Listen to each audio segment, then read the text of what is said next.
É um, é dois, é três e moche moche. Gente, hoje eu vim aqui fazer um vídeo diferente, porque geralmente, como é meu canal, eu vim aqui com a intenção de falar sobre o que eu quero. E como estamos no mês de junho, o mês do orgulho gay, eu venho aqui para falar de uma data que é importante para todos nós, todos os LGBTs, que é o momento em que a gente se assume para nossa família, é o nosso momento de mais vulnerabilidade, é o momento que a gente decide se abrir não só para a sociedade, como para quem a gente mais ama, quem a gente convive, que são os nossos familiares. Eu vim aqui abrir uma carta de 2009, que foi um desabafo que eu escrevi em uma carta para minha mãe, porque na época eu tentei contar de várias maneiras, de várias formas, eu fiquei por meses tentando conversar sobre aquilo, só que era um tema tabu muito forte, por mais que eu tivesse já amigos assumidos sexualmente como gays e alguns até quase passando pela fase de transição. Ela meio que sabia que eu era, só que quando o assunto ia para essa área, quando eu tentava desabafar com ela, quando eu via algum filme sobre a temática LGBT ou algum assunto era abordado que era só entre eu e ela, o clima ficava muito tenso. A gente quase brigava, ela falava coisas assim muito homofóbicas pra mim, eu me sentia muito mal, mas eu não sei se aquilo era pra eu enfrentar ela, que era pra eu realmente me abrir com ela, de falar, caramba, eu também sou, então você não pode falar essas coisas, porque eu também sou, eu também faço parte. Mas sempre quando ela me falava coisas assim, tão voraz, tão feroz, sabe, tão com uma carga tão pesada, eu voltava atrás, então eu não consegui me abrir com ela em um diálogo. E até que um dia eu não consegui mais conversar com ela, então eu tive que escrever uma carta. Eu escrevi uma carta para ela na noite, alguns dias antes da noite de Natal, e eu fui passar um Natal que para ela era uma data muito importante, né? Afinal de contas é a data da família, que você tem que passar com a sua família. Mas eu já não tava me sentindo muito bem em passar com ela. Na época eu tava namorando, eu tinha o meu primeiro namoradinho e tal, e eu decidi passar com ele. Mas ela não sabia nem que eu era. Então, quanto mais saber que eu estava namorando. Aí eu escrevi essa carta pra ela, dei em mãos e falei assim, não lê agora. Espera eu sair, espera eu estar bem longe de você, e aí quando você se sentir à vontade, ou então quando for meia-noite, aí você abre a carta e lê. Não é o presente que eu queria te dar, é apenas um desabafo. Você vai levar isso como presente, porque infelizmente é o que eu tô te dando na noite de Natal. Mas é apenas um desabafo meu que eu queria fazer há muito tempo e que por conta de você mesmo me travar eu não conseguia fazer. E aí eu vou ler essa carta. Eu vou botar a carta aqui do lado, que é assim, começa assim. Dia 24/12/2009. Desabafo. Mãe, sinto muito não ter feito isso antes. Acho que fui fraco bastante não ter que admitir o fato. Sinto muito mesmo de não passar a noite de Natal com você. Uma noite que para você é tão importante, mas meu coração pediu para fazer o que eu estou fazendo desde então. Devo lhe afirmar que tudo que estou escrevendo nessa carta é de verdade e não tem como voltar atrás. Tudo dito aqui é verdade. Fico muito triste desse ser o meu presente de Natal. Vou começar pela parte que mais me dói em dizer isso. Eu sou gay. Sempre tive vontade de lhe contar, mas tenho certeza absoluta de que você já sabe. Ou apenas se finge de desentendida. Meus amigos já sabem e a minha prima também. Você não sabe o quanto me dói mesmo te contar algo que não consigo falar com palavras. Então estou dizendo do modo que acho melhor para ambos. Sempre quis te contar, mas tive medo, nervosismo, aflição, sei lá. Eu estou assim desde o começo do mês querendo conversar com você, mas não conseguimos nos comunicar sem começar a gritar, fazer escândalos ou falar mal dos meus amigos que amo de paixão. Coisas importantes que quero que saiba, que tenho certeza que te abalam. Meus amigos são apenas amigos, nada mais que isso. Eu nunca transei com nenhum deles. Isso vale pro Thiago, Jonas, incluindo o Lucas, que também já sabe sobre mim.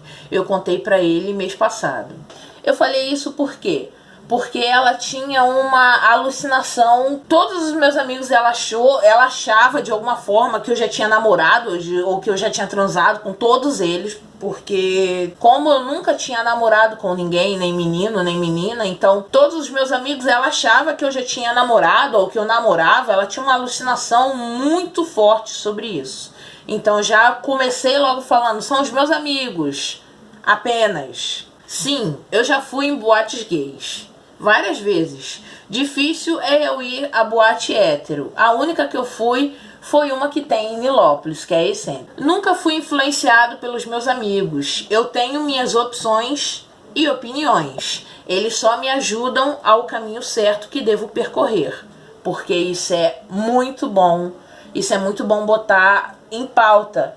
Porque muitos pais acham que por a gente conhecer gays ou conhecer lésbica ou qualquer pessoa, eles acham que a gente vai ser influenciado. Não é assim que funciona. Se a gente anda com a pessoa que a gente anda, é porque a gente se sente à vontade, se a gente se sente bem. Não é porque eu ando com gays que eu vou virar gay. Eu vou virar gay se eu for gay. Não é assim que funciona, sabe? Então eu abri também esse parêntese que é muito importante. Por mais que eu já fosse há muito tempo. Então os meus amigos eram gays porque eu me sentia bem estando com gays. O que é muito importante. Não adianta tentar fazer eu me afastar dos meus amigos, pois farei de tudo para encontrá-los. Eu tenho uma coisa muito forte com a amizade. Todos os meus amigos, alguns demoraram para aparecer na minha vida, mas eu tenho... A maioria dos meus amigos eu conheço há mais de 20 anos e estão até hoje na minha vida e eu sou grata, eternamente grato por eles. Todos eles. Isso é bom, sabe? É bom você sempre ter alguém para você poder desabafar, alguém para você ser verdadeiro. Porque às vezes você não consegue ser totalmente você com os seus familiares, o que é muito ruim. Mas você tendo alguém para você poder desabafar é uma coisa que também muitas pessoas não têm. E isso é muito triste, sabe? Porque você não conseguir ser totalmente você, infelizmente é uma coisa muito ruim, cara, muito ruim, porque pode acarretar problemas sérios mais pra frente, depressão, até tendências suicidas, o que infelizmente é algo que ninguém quer, né? Você não tem noção do quanto eu te amo, do quanto eu quero ser seu filho perfeito, do quanto eu faço para poder te ajudar, seja lá o que for. E o mais importante, do quanto eu quero conversar com você para contar o quanto eu me sinto. Como é e foi a minha verdadeira vida que você nunca soube. Essa parte, infelizmente, mesmo depois de eu contar pra ela, continuou sendo um assunto tabu, sabe? A gente nunca conversou sobre o meu primeiro beijo, sobre a minha primeira vez, quando tinha sido. Mesmo depois de eu ter me assumido nessa carta e ela ter me aceitado, o assunto ainda continuou sendo tabu. Eu ainda namorei dentro de casa, sabe? Ela recebeu muito bem os meus namorados na época, mas o assunto continuou sendo tabu. Pelo menos eu acho que ela aceitou bem, porque comparado a muitas outras atitudes, né, que alguns pais têm, chegam até a expulsar os filhos de casa, essa eu achei uma atitude até boa. Ela não conversava sobre, mas ela até que aceitou bem. Essa carta foi uma medida desesperada de poder desabafar e fazer você finalmente me escutar. Me desculpe por tudo, por não te dar netos, por te fazer passar vergonha em qualquer situação. Aqui já era um outro pedido de socorro que muitos gays sentem, né? Sentem tristes em não querer dar um neto, porque a gente fica com aquela pressão a vida inteira de que os pais ficam querendo que a gente namore uma garota e que a gente case, tenha filho, aquela pressãozinha básica, assim, pequenininha da sociedade que não existe. E aí eu botei essa parte pra frisar que, infelizmente, sei lá, ela poderia achar que eu ia deixar de amar ela por qualquer coisa, mas não, eu sempre amei ela e sempre vou amar ela, independente de qualquer coisa, sabe? Tem algo importante que também quero lhe falar, mas deixa para outro dia. Isso quando você estiver mais conformada com a verdade. Nessa parte aqui eu tô querendo falar sobre o meu primeiro namoro, que eu tava tendo na época. Eu tava namorando um garotinho e tal na época. Foi bom. Foi bom enquanto durou e tudo mais, mas eu preferi não contar ainda, porque como era tudo muito novo, eu ainda tava desabafando sobre a minha sexualidade. Ia ser uma coisa assim, muito em cima da... É óbvio que ela entendeu que aqui eu tava falando sobre namorado, mas eu preferi deixar pra... Primeiro vamos absorver uma parte de cada vez, né? Vamos vir assim, descarrilhando o trem, calma, calma com a dor. O fato é que sou gay, sempre fui, tenho orgulho, ninguém me forçou a nada que eu não queira. Sim, eu cresci assim e vou morrer assim, queira você, queira ou não. Eu só quero que você me entenda, me veja ou simplesmente me aceite do jeito que eu sempre fui. Mais uma vez, te amo, mãe. Nunca mudarei o jeito que eu sou, não adianta, sempre serei seu filho que te ama muito, que come pouco, que gosta de animes e mangás, que não gosta de bebida e nem de cigarros, que chora escondido, que quer seu carinho, que quer te ver sóbria sempre. Até depois dessa carta, sempre serei o Wallace dos Santos.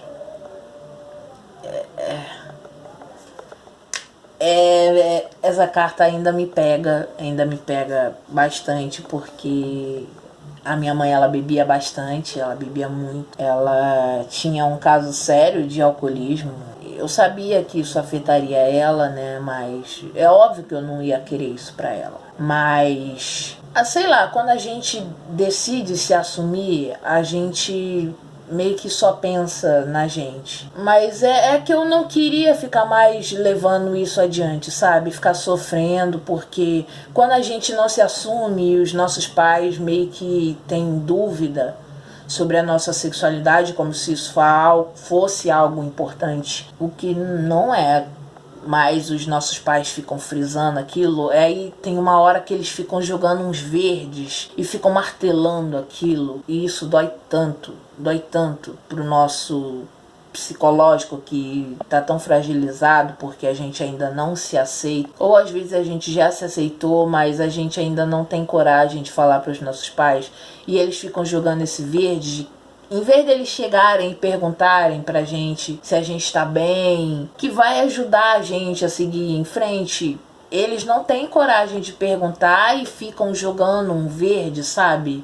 Pra você falar, eu sou. Mas isso eu acho que dói mais, sabe? Dói muito mais. Eu preferia que ela fizesse isso de perguntar pra mim, e durante anos ela fazia esse terror psicológico comigo, ficava frisando. Teve um fato que até hoje eu lembro, que um dos meus amigos, ele é bailarino, né, dançarino, e teve alguns outros amigos também que chegaram a fazer aula de balé e tal, e eu achava aquilo fascinante, eu acho lindo balé, mas eu nunca tive interesse em fazer dança, porque eu sou péssimo dançando, mas eu achava lindo quando eles estavam conversando sobre, e aquilo ali me deixava muito feliz, sabe? E aí quando eu falava sobre aquilo e ela tava perto, teve um dia que ela foi tão escrota, que ela falou assim comigo: os seus amigos podem ser bailarinos, mas você nunca vai poder ser bailarino,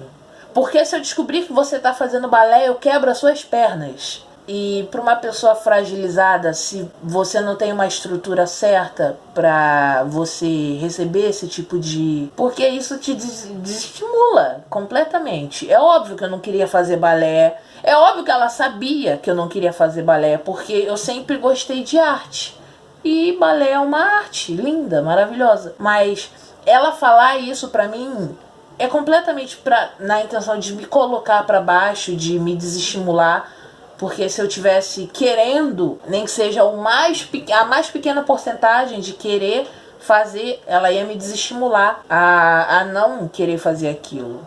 E aquilo me deixava muito mal, sabe? Porque eu não me sentia bem, não me sentia à vontade.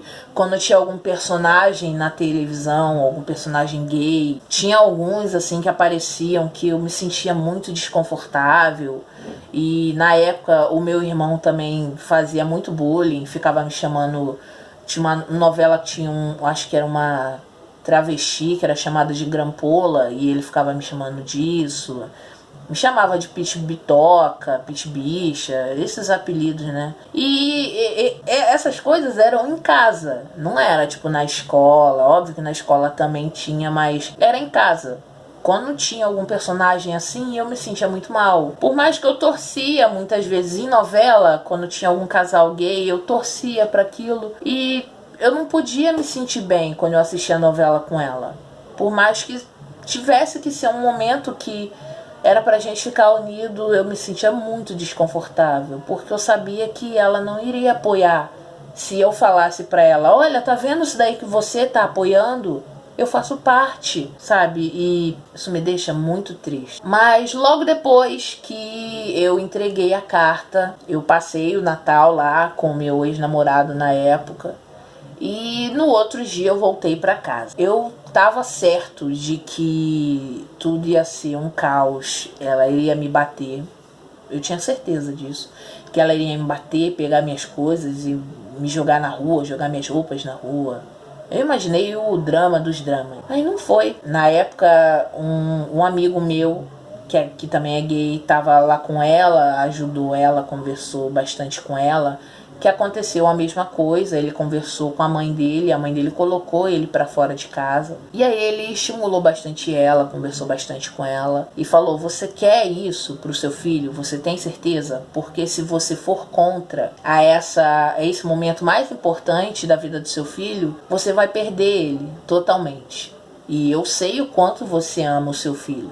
E se você fizer isso, você nunca mais vai ter o amor do seu filho. E quando ele falou isso pra ela, eu acho que ela pensou bastante e voltou atrás. Por mais que ela pudesse estar com raiva, na hora que eu cheguei, eu tremia. Minhas pernas tremiam antes de entrar no corredor, sabe? De abrir a porta de casa. E aí que eu abri a porta, ela passou assim na sala e me viu. A gente ficou se encarando assim por alguns minissegundos.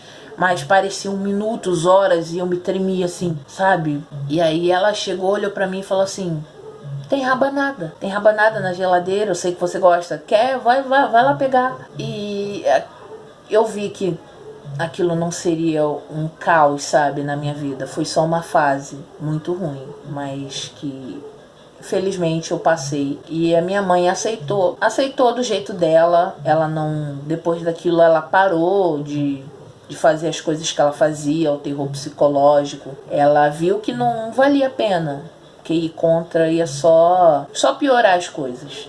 E aí a gente ficou muito mais próximo depois de tudo isso, sabe? Depois de alguns anos disso, ela veio a falecer, mas eu fiquei com ela até o final de tudo e foi maravilhoso. Foram os melhores últimos anos assim, que eu passei com ela. Foi realmente muito, muito bom.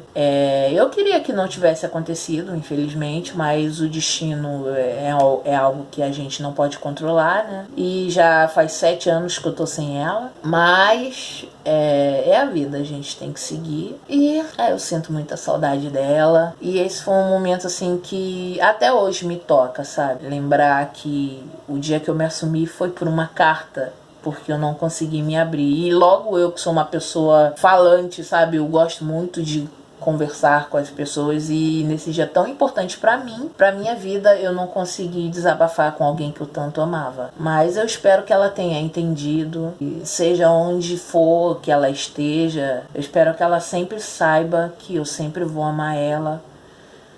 E é isso, gente. Eu espero que vocês tenham gostado desse vídeo. E é isso, gente. Tchau. Tchau!